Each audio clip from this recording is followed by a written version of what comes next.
Okay, you ready? I'm always asking, like, are you ready?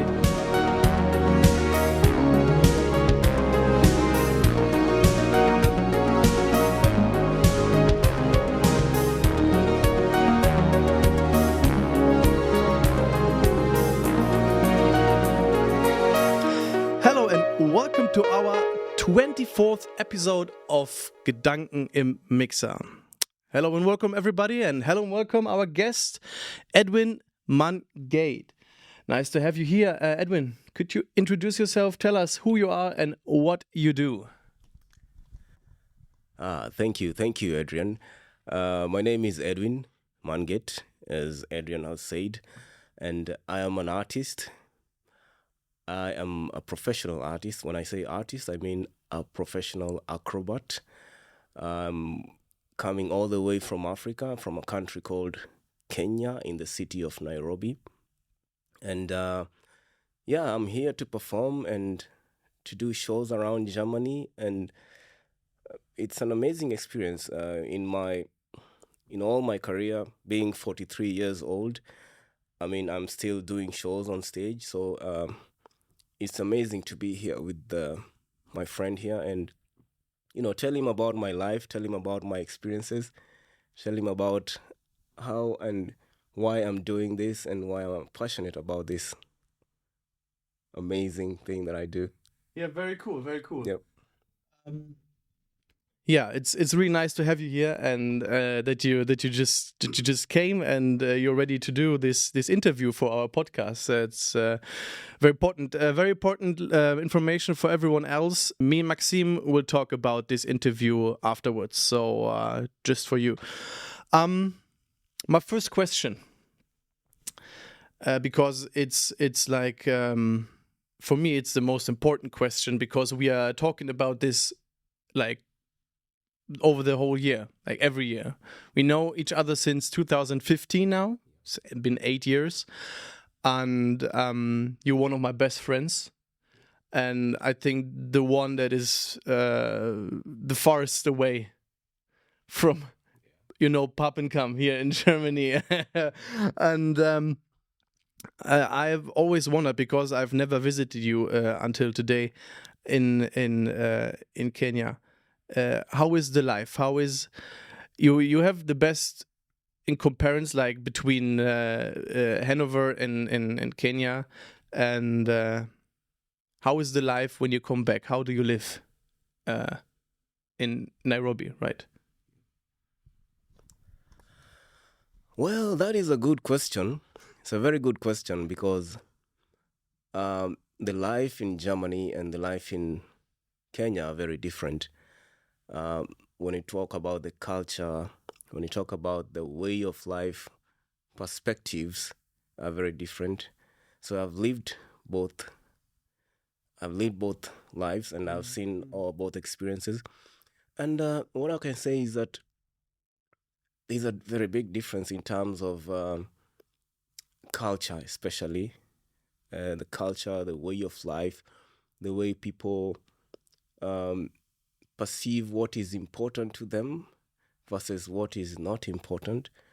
For example, the things that you take for granted here, in my place, are very important. Things like, okay, for you guys, time is very important. Like, you're always checking your time. Yeah. But okay, from where I come from, it's not such a big deal. Like, Okay. we agreed to meet at 4. I can come at 4:30 or 5 and say, I was late. So it's a big cultural difference, and of course the food as well. When you talk about culture, we talk about the food and the social aspect. What would you say? Better, worse, or is it just different? Well, I don't want to get attacked online by some, but I mean, it's a free show. Yeah, the food, it depends. Like, for example, when I come to Germany, I have to carry certain recipes of mine, because when I come here, I usually cook a lot. When I come with my team, we usually cook a lot. I cook a lot of rice and chicken. Yeah. As I saw. Yeah, there's rice. Okay, there's one specific Kenyan delicacy called ugali. Mm-hmm. So ugali is made of maize and maize flour. Yeah. So this is very important. The way bread is important to you guys, like potatoes. Yeah. Is this potato or potato? Potato. Okay.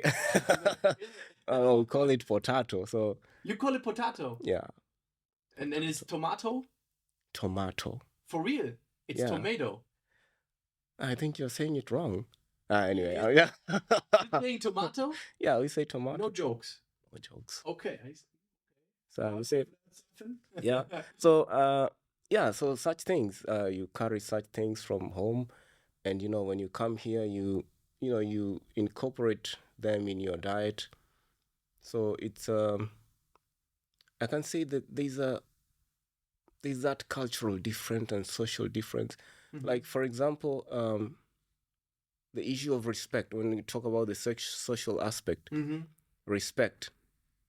respecting your elders. When I get into a train and I see an old person walking in, my first thing is to stand, like, mm-hmm. hey. But it's different here.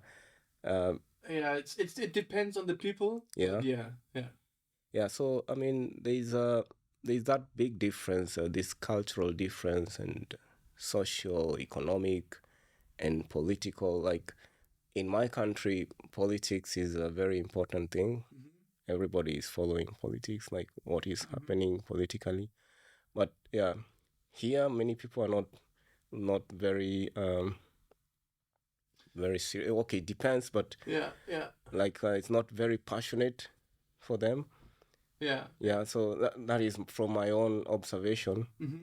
Yeah. So I would say those are some of the differences that I've seen when coming here, and compared to my home country. Okay. Cool. Yep. Yeah. So the thing with politics is it's strange in Germany, because most of the time it's always an extreme. You don't have, like, somewhere in the middle. You don't have people that says, oh yeah, okay, I don't care, or it's okay, fine by me. Because there are some people, I don't know if you heard it, it's a pretty new thing, that people are gluing themselves to streets. You've heard of it? You haven't. It's I will show you a video later. There are people that want to stop car traffic on the street, because of the environment, because of the engines and all this stuff. Yeah.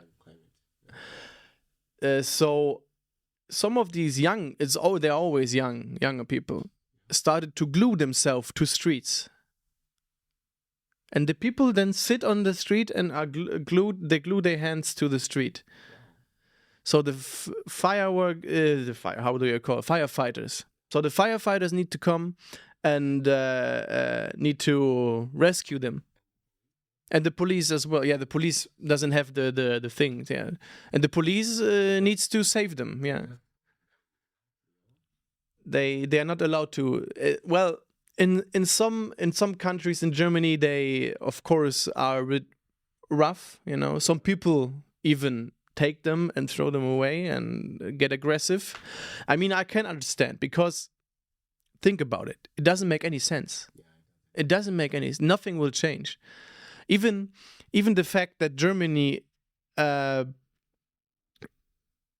a country, doesn't produce that much of this whole climate thing than the rest of the world is. But of course, everyone needs to move, everyone needs to change something, and everyone needs to work on it. But this glue thing, I will show you, doesn't bring anything. Yeah.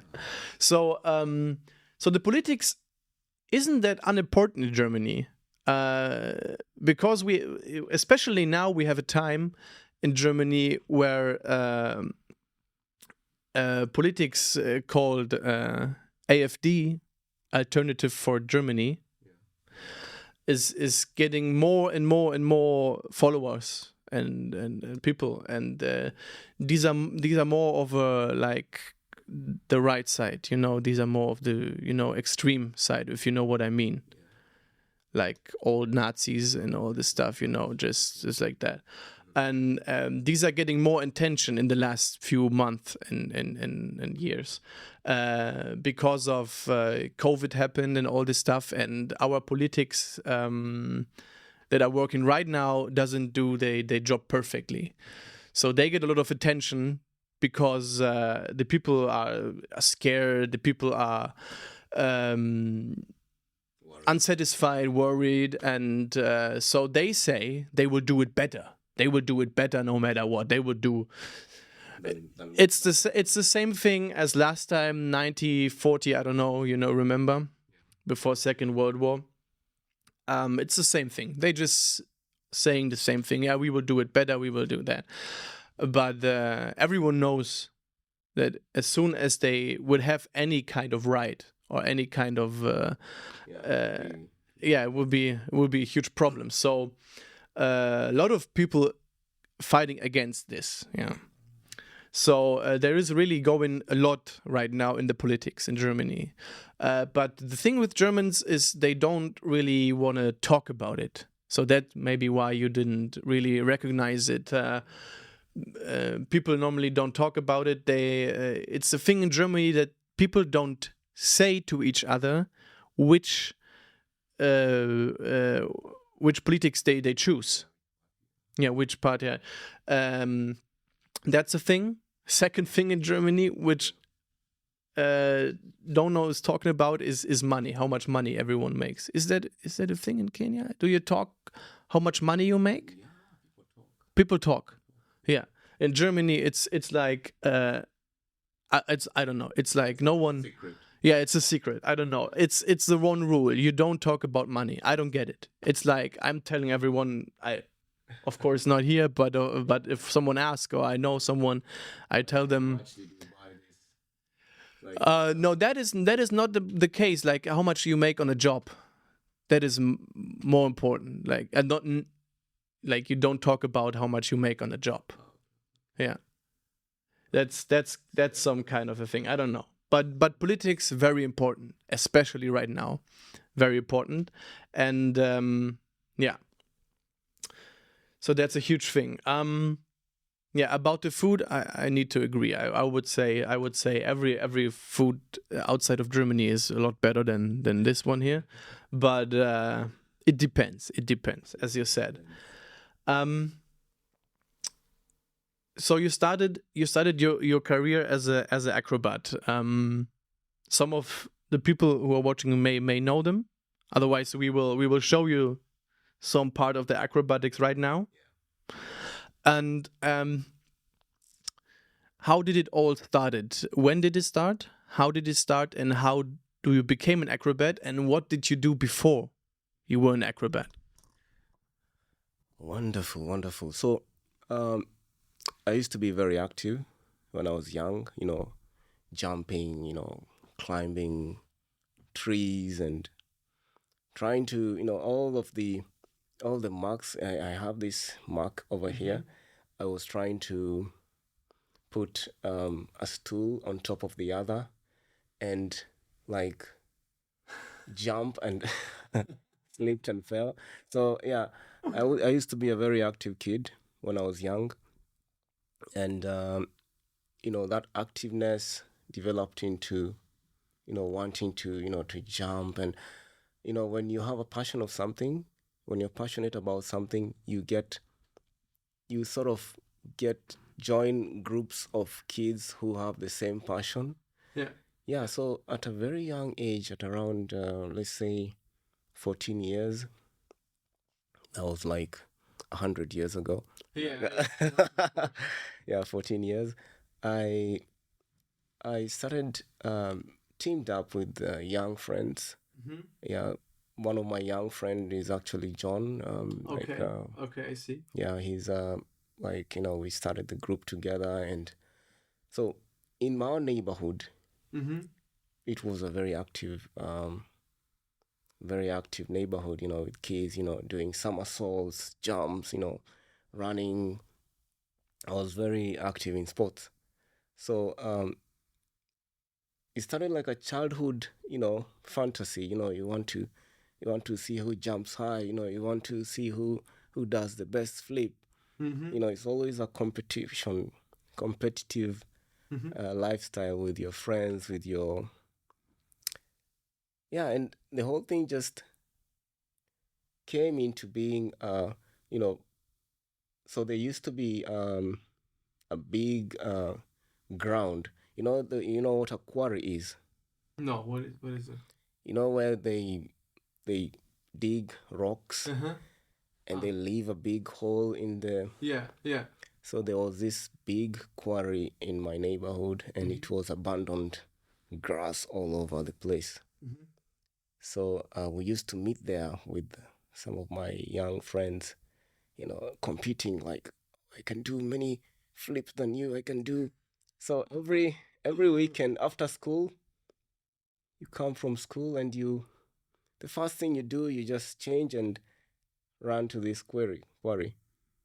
And I used to get in trouble with my mom and my father. Like, you haven't done your homework, you're out there jumping like a crazy person. So from school straight to the quarry, competing, come back in the dark. Mm-hmm. Your mom is waiting for you. Where have you been? Like, where have you been? And you have to answer questions. So you get some beating, but the passion there. Yeah. Come back and you're like, John beat me today. I have to show him tomorrow. So the whole thing just grew and grew. And by the time I finished high school, I went to college. This thing was still in me. Mm-hmm. I finished high school. I went to college. I did my university degree. Mm-hmm. I like with one. What was your primary plan with the college and the actually.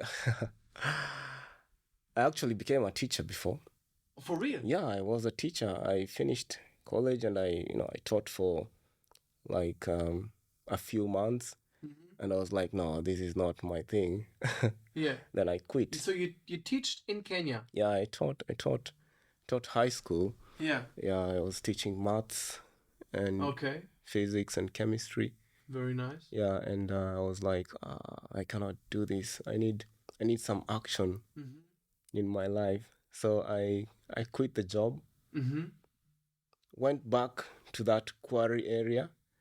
By that time, there were so many groups and teams, because the thing had grown in my neighborhood, and everybody was like, I want to be an acrobat, I want to be this, I want to be that. And so I came back, met up with John. John was also like, doing the same thing. And we formed this group in the year 2006. Yeah, and we became very serious with it, because by then I was really good. I could, even in my high school years, in my campus years, I could still do jumps, I could still do flips, do handstands. I mean, it is something that had grown in me.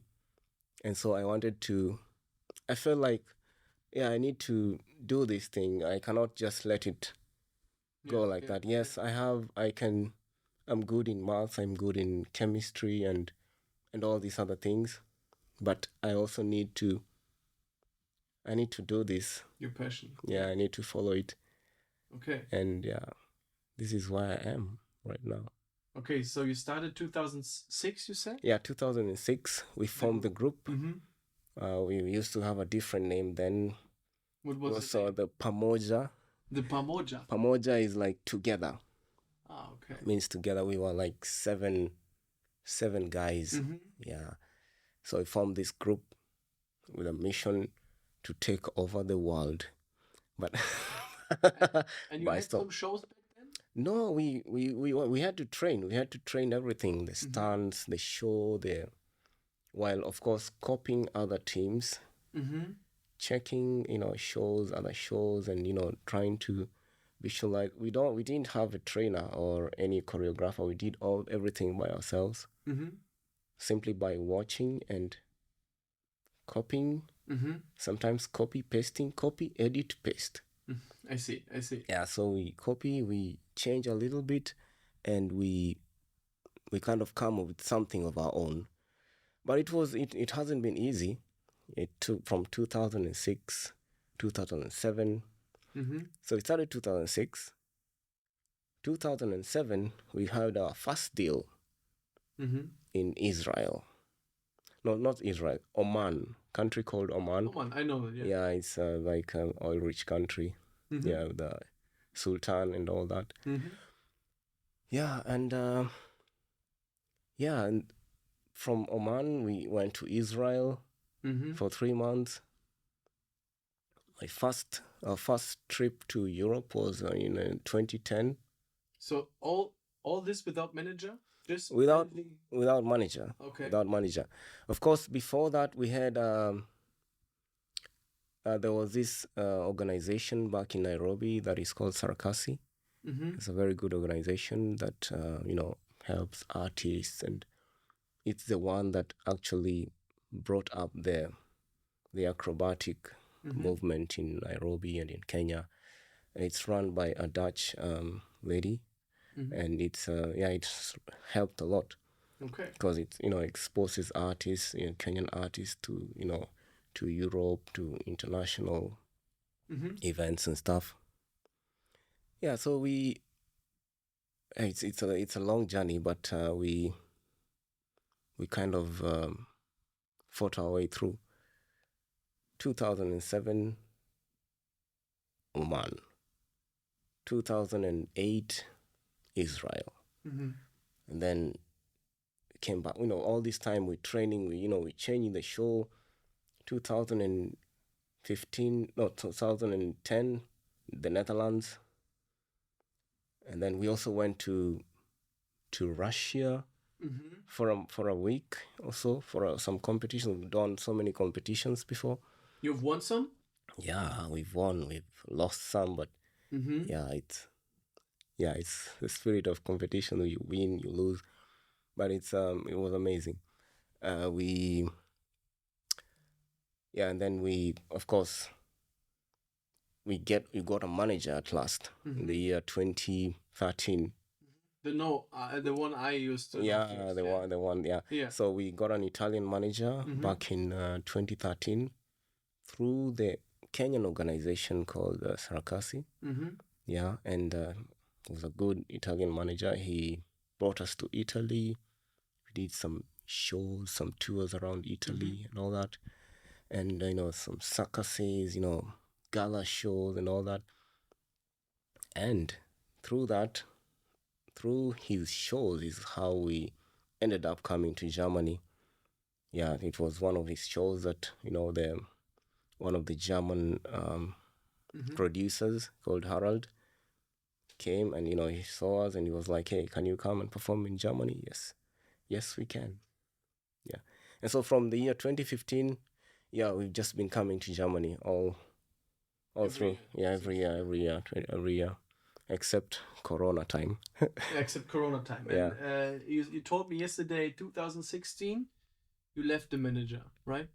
Yeah, we parted ways with the Italian manager because we also wanted to differences here and there, but we felt like we wanted to go our own way, and we ended the relationship. So 2016, we were on our own. So we've been managing ourselves ever since. Yeah, ever since. Yeah. And are you happy about it still? Was it a good choice? Yeah, it was a good choice. It was not easy managing yourself because you have to market yourself. You have to communicate with agents. You have to write all these emails and calls and follow up on contracts and all that. But you have done it before. Yeah, and it's been amazing. It's it's not been easy. I've learned a lot. You make mistakes along the way, Yeah. but you get to learn as you move. Okay. So yeah, it's been great since 2016 till now, managing ourselves, marketing ourselves, and of course, Mr. Edwin here. Yeah. What did I do? I mean, you've been, with all the videos and the marketing. I mean, it's obvious. I mean, you've done a lot, man. I have helped. It is not. It's not a bit. It's a lot. Yeah, Yeah. great. Hmm. That's a great story, and it shows and it proves that working on your passion is always the most important part. But even that's of a small chance to achieve your goal or your dream to be an international artist as you are, there was this kind of a chance, and you took it, and you quit your job of being a teacher, which I didn't know before. You didn't tell me. And going this way and just living your dream. Really impressive. If you didn't saw the show of the Jumbo Brothers, you need to watch it. There are clips on YouTube and other stuff. You have some clips on YouTube, aren't you? And otherwise, you need to find them on the world tour, maybe on Facebook, and find where they are performing their show, because it's pretty impressive what you do. I know your show now since 2015, and I'm still impressed when I see what you do. And I mean, you told you are getting older. Yeah. You're getting older, like now 300, 400 years. Yeah. I see. And it's impressive what you're still capable to do on stage. And I think you got like one of the main acts, or the main act, in the Kleines Fest in Hanover, which sadly goes to an end this year. But maybe we'll see each other on different festival in Hanover or something. But the last 8 years, you got like a main act. Some people in Germany just came to see you on the big stage performing your show. Which is incredible. We are talking a lot about your life in Africa. I want to especially go on this part of your life, because I think it's important. You told me when you go back, you can't really find a real normal job there anymore. And that's because of there aren't really jobs in Kenya and in Africa. So I wanted to talk about it. You told me you feel like a bit like in prison, a bit like lost. What is it up with that? Like what? How is your daily life in Kenya? Daily life in Kenya. Yeah. Well, it's that's a good one. I mean, you told about yeah. the good stuff and Yeah. all the nice stuff you have achieved. Yeah. I heard a lot about the hard life. Yeah. Okay. Yeah, the life in Kenya is, as I told you, is different. And when you're looking at the economic aspect, let's talk about jobs. Because in Germany, you can have maybe 2 or 3 jobs. You can say, okay, I'm going to work very hard and find 2 to 3 jobs and sustain myself. But in Kenya, currently, the year 2023, it's not easy to find a job. And well, being an artist, your income is not every month. Like, you have maybe 3 months working and 4 months not working. So you have to budget yourself. And if you don't have many shows, like for us, we only do shows in Germany, and currently we're not doing any shows in Kenya, very few, because of many reasons. The conditions and the pay, the shows are not many in Nairobi, and the pay is also not good. So it's not easy for an artist to survive in Nairobi. And like let's say, when I say an artist, I mean an acrobat. An acrobat. If you're a musician, it's different. Yeah. But being an acrobat, you have to really plan yourself. So for us, for example, it's let me talk about myself. Yeah. Like the money that I make from these shows, I have to budget it for the remaining time. Like if I make the money that I make right now, I know, okay, my next show is in December or in October. So I have to, you budget yourself. You say, okay, I'm going to use this and this. I'll pay my bills and food and all that, like give to my family and all that. And so it's a routine. When I say it's like a prison, you're in this prison whereby you are stuck in this routine of, you're constantly watching your bills and your spending, and it's always a balancing act. You have to eat, you have to pay your bills, you have to do all these things, while at the same time looking for shows in Europe. Because as I can say, like Germany is the best paying place that we have currently. Because in Kenya, there are not many shows that you can say, okay, I can go to that show and I can do this and that. From an acrobat's point of view. So you wake up in the morning, you have to train. I have to train every day. Not every day, but of course, like 4 times a week. Wake up very early. Sometimes I go for a run in the morning. I come back, shower, and you're working with the money that you made in Europe, budgeting yourself, trying to, balance everything here and there. You go for this run, you come back, you shower, you make some breakfast, you eat. And then sometimes we get to meet as a group.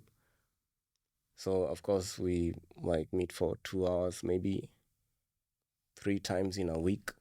Okay. Yeah, 3 times in a week for 2 hours in the morning. Yeah, we meet, we go for a run, and then we do some, some rehearsals here and there. And so you have to train. You cannot be an acrobat and not train. And you cannot be an acrobat and not, mix it. And let's say it's easy to combine things, but being an acrobat is very different because you have to live a certain way of life. You have to eat different. You have to, drink different. You can't just be living a normal life. I'm not saying that you have to be like a monk, a Shaolin monk, but yeah, something close to that. So it's always a balancing act. When I say going back to the point of a prison, so you are in this prison of this acrobatic lifestyle, and then you're also in this financial prison where you're always balancing your books, your accounts, your money, and that in itself is not easy, given the conditions in Nairobi. Having you, of course, every one of us in our group wants to have like a a side job or something to generate extra income. But as we speak currently, it's very hard to get something, and I will be lying to you like, I have side like. So the rate of unemployment is very high in the country, and how do these people survive? Well, it's a mystery, and it's a mystery, and people survive, and there is the issue of donations and food donations and stuff. But having no job as an artist is I'm lucky. I get to come to Germany and perform, but we have artists who haven't had the chance to go outside and travel and do shows. So these are the people that I personally pity the most, because they always have to train. Yeah. They always have to train. If you stop training, then your show comes down. You become not very effective. So I would say it's not easy, but we do the fight. We do our best to make ends meet. Yeah. Okay, crazy. I think most of the people watching the podcast can not even imagine how it would be to live in such a country and in such a world, especially as when you know how different it is, and when you know the good parts of our life here in Europe. So I can imagine how it is for you, even harder, coming here and living like a really good life, having everything and taking the most of it with you to your home. The moment when you started talking about your morning runs, I was thinking, how is it in compared to Germany when you run here? Is like, how is your view at home? Is it because I've never been there with the nature. You told about the culture and is it more impressive, or is it better? What can you say about the view, the living, and the environment? Yeah, let's talk about the environment. The different environments. Yeah, you've told me about some lions that are coming. Yeah, man. Yeah, that's very normal in my city. Lions roaming around. Yeah, but we had a lion running in Berlin last few days. Yeah, I saw something on TV. And on the end, they found out it's a pig. So I don't know, Germans and they could not see. They don't know lions. You don't know how lions look like. Usually we know. Yeah. But somehow someone saw a lion. Yeah. And he thought it was. And on the end, they found out it's a pig. I don't know. I don't even know. Yeah. That's right. So how is it? Yeah. So you told me about lions. You told me about the nature. Let me explain to you about the nature. Okay, let's say you're taking a run here. I see people running in streets here. Do you know why we are the best runners in the world? Because of the nature. We have some crazy terrain, crazy hills. I mean, the heat, running. So here, everything is like flat. But flat and organized, and everything is straight, and you have to follow this line and this. But from where I come from, it's rough, rugged, and raw. Like everything is rough. You go to these hills, dust. You jump a river. You have to climb, and it's like being in a Survivor series, when you're going for a run. So it's, and also the air. The air here is clean, but from my place, it's there's a. Would you say is it cleaner or? Okay, the city is not. The city is not very clean, but when you go to the countryside, yeah, it's more cleaner, and the terrain, the hills, the heat. So you're running at a very high pressure, like with all these holes and hills and valleys and rough terrain. Being like running in the jungle and running in the mountain. It's that kind of experience. So it's different. It's different, and yeah, I would say it's when you come from Nairobi and come here. There was a time we were in I think in the city of Aachen, and we went for a run. Some very long stretch. I think some few kilometers, like 4 or 5, and I was like, "What is this? Like, are we walking or what?" But I mean, it was fun. So it was fun. So there's that difference in terrain, and of course here you cannot find a cow roaming the streets, whereas in my city we have that culture of you just meet somebody with a bunch of a group of cows. I don't know how you call cows. Yeah, it's like grazing cows. Dogs, cats. You have that, of course, on the countryside. Yeah. Even in the city, in some sections of the city. Germany, we have these things, of course, on the countryside. Yeah, but in our big cities, we keep it outside. We keep it clean inside. Okay, I would say also in some sections of the city, not okay. There is that center of the city. Of course, you cannot like find a cow in the center of the city. Yeah. But yeah, in these outskirts of the city, you can find all sorts of things.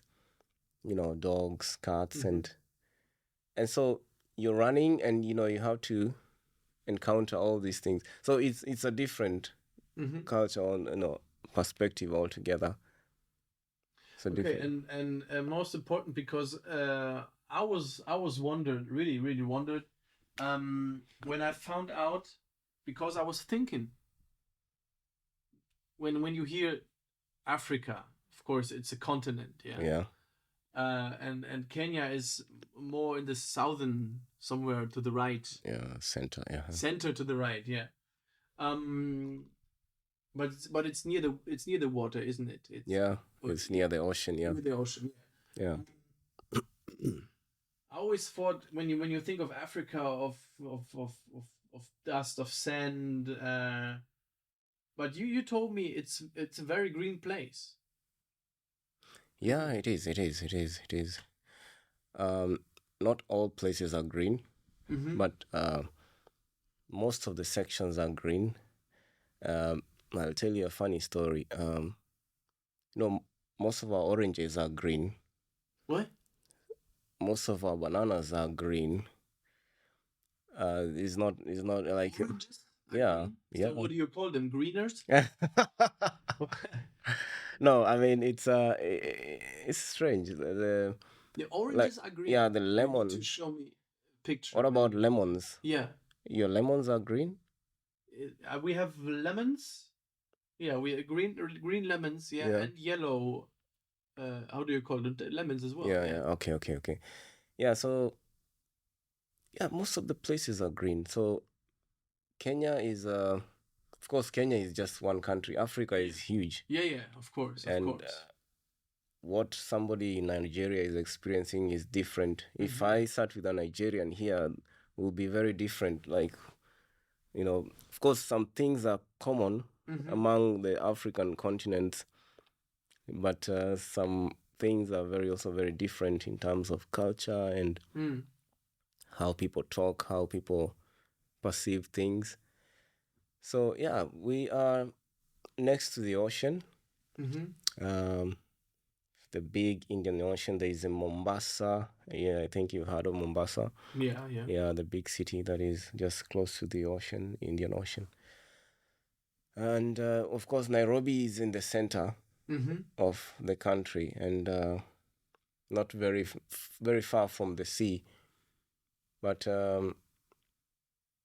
yeah, there are different sections. There are places that are green, the places that are like it depends with where you are. Like places around Nairobi are green.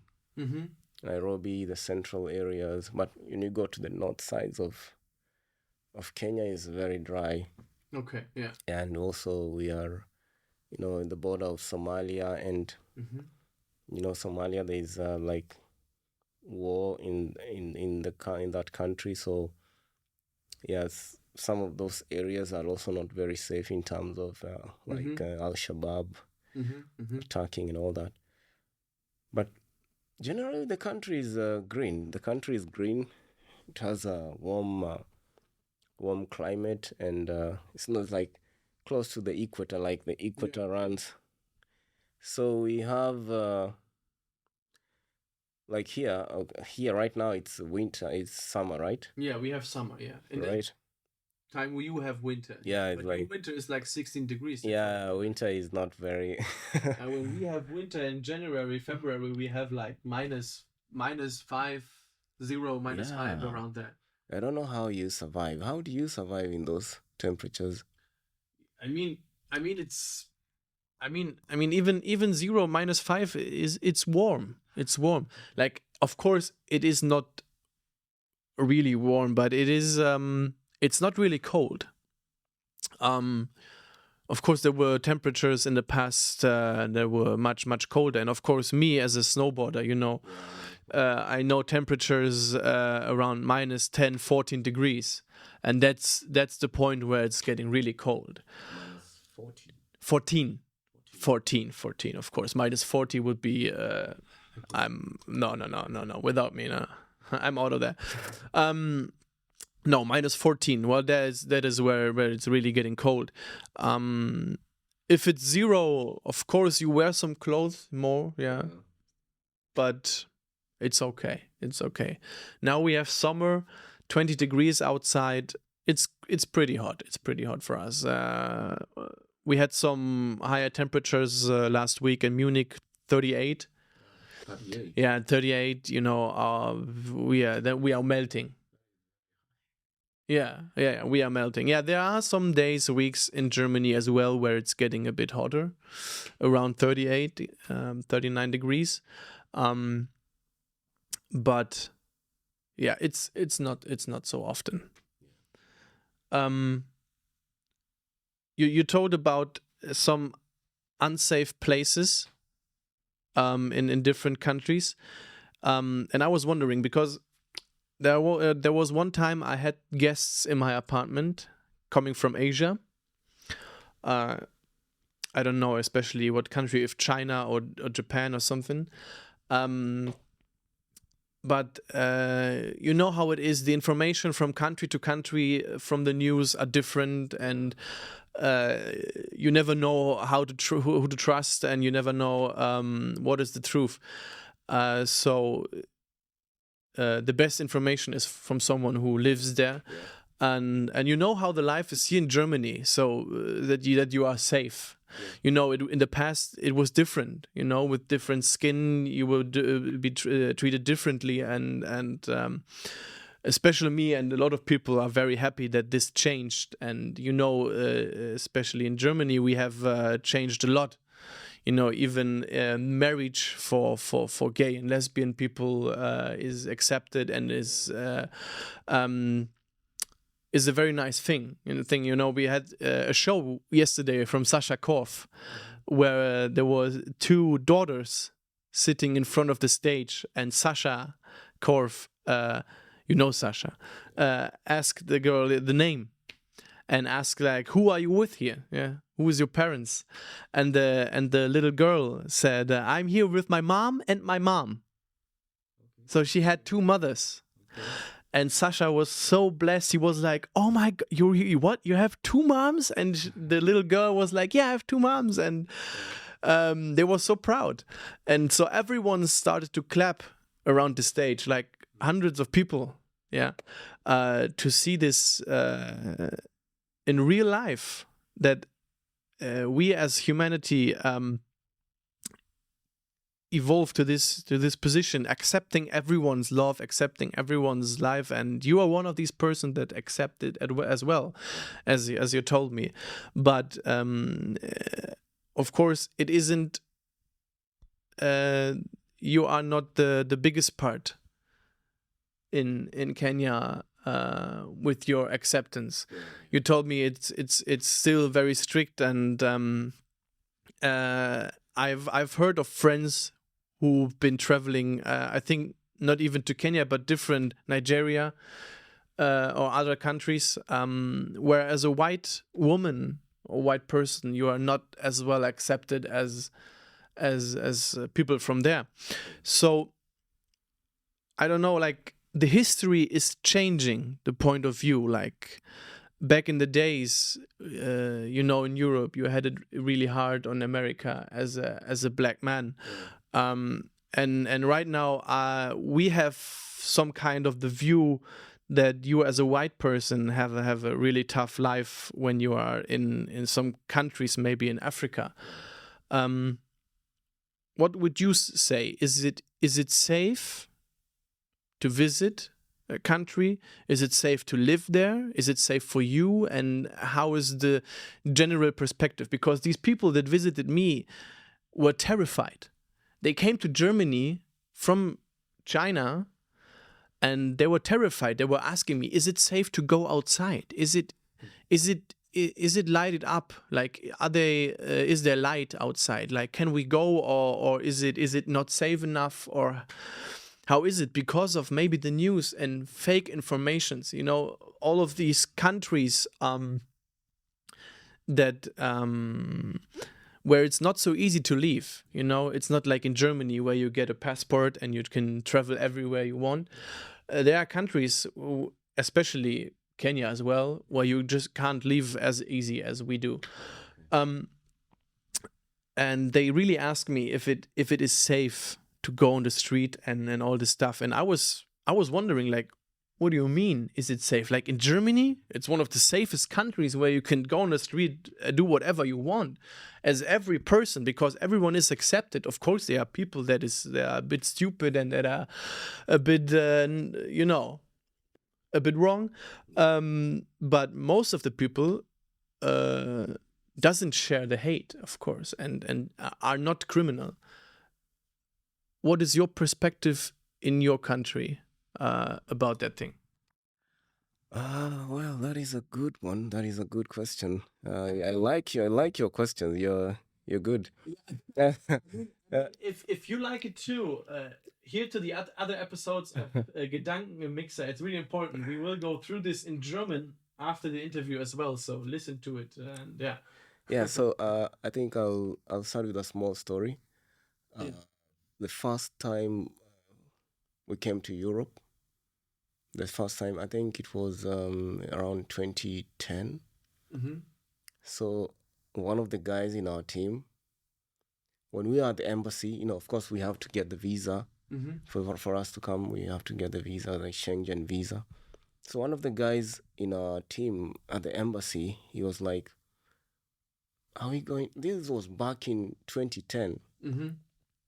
The 13 years ago. Same question that you asked, like, are we going to be safe? Yeah. Are we going to be okay there?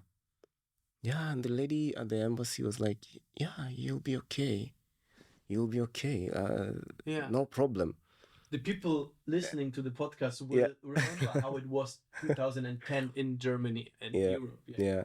So, it was really... and at that time, I was like, why are you asking this question? Mm-hmm. Because in my mind, I was like, it's safe. It's the Netherlands. It's Europe. So, But I think he had a point, maybe from his experience, from what he had seen in the news. So later on, he was like, you have to know these things. You never know. You could be going to a place where you'll be, killed, or anything can happen if you're of a different color. You have to be sure. But the lady at the embassy was was very clear. She was like, you'll be safe, don't worry. I mean, it's safe out there. And yeah, when we came to the Netherlands, it was okay. We did our show for a month. It was good. It was good. Same for foreigners coming to Kenya. We are very accepting of foreigners. We like visitors. Of course, as I say, not everybody is like me or you. We always have people who are different. Like, why are these people here? Like, this is always. But I think the message of change and acceptance is growing. There are more people. Those people who don't want other people are less compared to the people who are open to visitors. So in my country, it's quite safe for foreigners visiting. Of course, if you're the only challenge for white people, let's say foreigners coming to my country, is when it comes to the businessmen. Like like if we go to buy, if I am with you, and we go to buy a shoe, and it will be like, okay, 10 times the price? Or 10 times I'll buy the normal price. I'll even, our culture, we bargain a lot. We always bargain, and we go to the shop and I'm like, okay, how much is this shoe? 50? I'll give you 30. And then we go down and down. And then we reach to a point where we all agree. And I'm like, oh, I'm leaving. Oh, I'm going. And then the guy was like, oh, wait. And so it goes and goes, and it. That is a huge uncomfortable point for German or Europeans as well. You would never do that. Like, there are a lot of cultures. Yeah. I've heard of how do you say Turkey? Turkey. Yeah. They want to do it as well. When you go on the market and you see a carpet or something, and then you try to get, how much? 100? 80. And they don't want to sell it to you unless you just try to get the right price. Yeah, that is like our. In Poland as well. And Poland as well, it's a thing. I don't know, maybe it's a thing in a more poor country. Yeah. I think in Poland as well. As a kid, I was growing up in Poland in holidays, and that's the same thing. Like, you went on the market, you see some kind of jacket, some kind of pants or something, and you see the price, it's $50, and you tell him 35, and he says 35, we can do 35. So you say 37. And so you go on, and on the end, as you said, well, then we leave. Yeah. Okay, we do 38, and it's okay. And the price was 50. Yeah. So I understand it. But it's in Germany, you would never see that kind of business. Yeah, and for us, it's strange. You walk into a shop and you walk in with that mindset, like, okay. But then it hits you out. This is Germany. You have to just like what is written there is what is. So in our shops, what the price that you see, that is not the actual price. The price is usually lower than that. So they do. When they see a white one, they still have this feeling white is rich. Yeah, so the price needs to be higher. Yeah, sure. In most shops, in most maybe of course it's all business, but still it's some people take advantage of that. Yeah. And with the white people, most of them they don't have the skill to bargain. Like they're like, okay, it's okay, I'll just pay. Yeah. But if you're with me, you will pay. You will. As yesterday. Yeah, half the price. We bought a wine for half the price, right? Yeah, last night we bought three glasses. 3 glasses half for the price. Yeah. 12 12-year-old instead of 24. Instead of 24. Yeah, so it's a thing. But generally, whites and foreigners are very safe in my country. The only challenge is, I think we are still growing in that space, is the issue of like gay, LGBTQ plus community. It's something that is evolving with time. And at the moment, it's not really openly accepted in the society, but these things take time, and they grow with with time. Like it's just like as they did in our country and environment as well. Right? Yeah. So I would say, it's not something that is openly accepted. Like you can't be very open about it in my country. What do you think will happen if a man would kiss another man in the middle of in Kenya, like just on the street? What do you think will happen? Do they want to die? Like, no, I'm not. Of course, I'm kidding. But it wouldn't be well. I mean, it would not be a good. Yeah, the people would like. It would not be safe for them. Okay, I see. Not be safe for them. Will be something happening aggressive, like. Yeah, like I say, it wouldn't be safe for them in terms of the looks. In fact, the looks itself, they look like laser eyes, and some people are also aggressive. They can turn violent. Okay. And like, so it depends. The politics and the police, would they do anything, or are they? No, I heard your story about. There was one story that you were telling me about people gluing themselves on the street. And so my question to you was, what were these police doing to these people? They were just watching, talking to them. Yeah. Wow. Of course, there are different stories. I will show you in a moment. There. Because my case is very different. It's But so what? The police would do anything if gay people would kiss each other?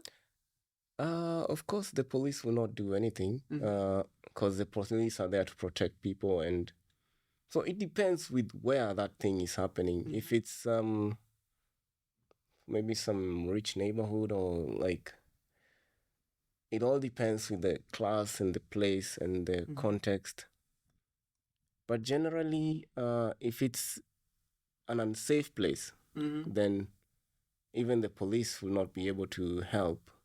Because we have the culture of mob justice. What does it mean? Where if you caught stealing in the streets, the people will kill you. They will beat you and kill you right there. It is very common even if you watch on the internet, YouTube, you'll see. And the police are usually helpless at that time because the people are so many trying to, so that is very risky for you to do that in an unsafe place, a very crowded and a place that you cannot be protected. So there is that culture of mob justice where people just take the law in their hands and they say, okay, if he was caught stealing, people just deal with him. And at times the police try their best to help this person, but the people, the mob, and it's very hard to like arrest everybody and say, oh, stop, no, don't. And so that culture of people taking the law into their own hands has kind of made people to be scared of doing certain things. You cannot just, if something is not accepted in society, you're like, okay, let me chill, let me lay back and not do it. So I think it all depends with the place. and the area that you're doing it. So for the gay community, it's I will say it's work in progress. It's something that is going to take some bit of time. And also, we are very religious. There is the issue of culture and our customs. There are 43 tribes in the country. Every tribe has their own traditions. Yeah. And mixing all these things up. There's also the issue of the church. We are apparently more religious than you guys. So we took everything from, so yeah, it's in Germany, it's a number of 2022. Have been counted 500 over 500,000 people that left the church, the religion. Over 500,000. I think it was around 500 or 700,000 people that left the religion. But that's a good point, because I think this non-acceptance of this LGBTQ plus community is mostly born of the religion. I think we see the same thing in Poland and in such countries where the church has a lot to say, especially in the politics. So there's the same thing, and Okay, but it's nice to hear from you that it's safe and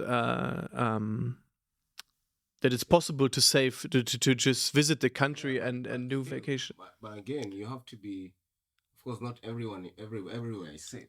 Yeah. To go the places to visit.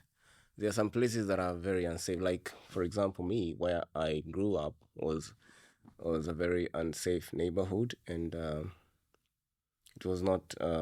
It is one of the most notorious neighborhoods. So we came from this. So I know what I'm talking about.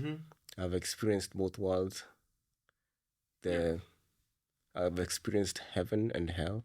But just to clarify, just to make sure, Edwin and your group and your family isn't a part of the whole unacceptance and the part of no, forbidding the LGBTQ. No. Just to make yeah.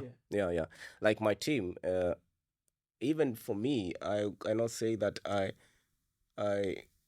these things take time. You you grow in a certain way, and you're like, hey, you get to accept, and it reaches a point when you see it as normal. Like you don't view it in a different way. Like, hey, so it's I would say that I reached a point where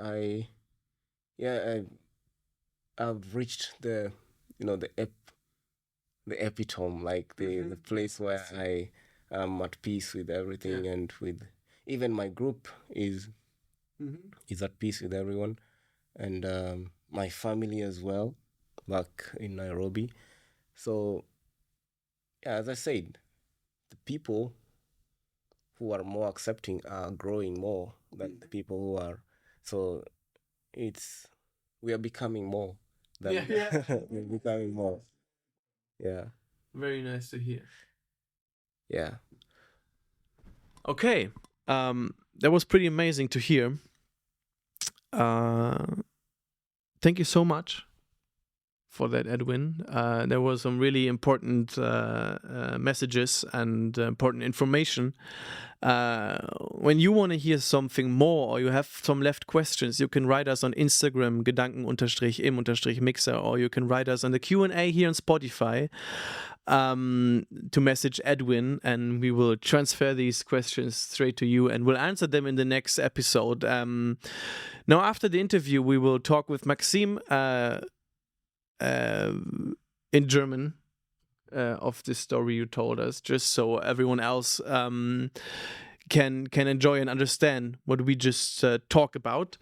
And yeah, huge shout out to Edwin and the Jumbo Brothers. If you want to bring the Jumbo Brothers on stage, you can contact us as well, and we will make contact. Or you just search Jumbo Brothers on every social media. You will find them. It's an amazing show and amazing people, as you see. And yeah, thanks for coming, Edwin. Is there something left you want to say to the world, to the people? That's it's a pleasure to talk to you. I mean, my friend. It's a real pleasure. I mean, what I would say is that the world is changing. The world is definitely changing, and the way we viewed our world 10 years ago is not the same way we view our world today. And many of the the stereotypes and the perceptions are quite changing. And like we said, everything is changing, and let's just have that positivity in everything that we do. But before how much would you sell me this laptop? How much? It isn't mine. But I mean, we have to negotiate the price. I mean, yeah, but anyway, I thank you. We will talk about that after this. Okay. Thank you for having me. Okay, perfekt. Ja. Okay, Leute, wenn euch das gefallen hat, dann checkt, wie gesagt, noch weiter aus. Wir gehen gleich mit Maxim in die Runde. Und dann würde ich sagen, hören wir uns beim nächsten Mal, wenn es wieder heißt Gedanken im Mixer. Great. Thank you, brother. Thank you.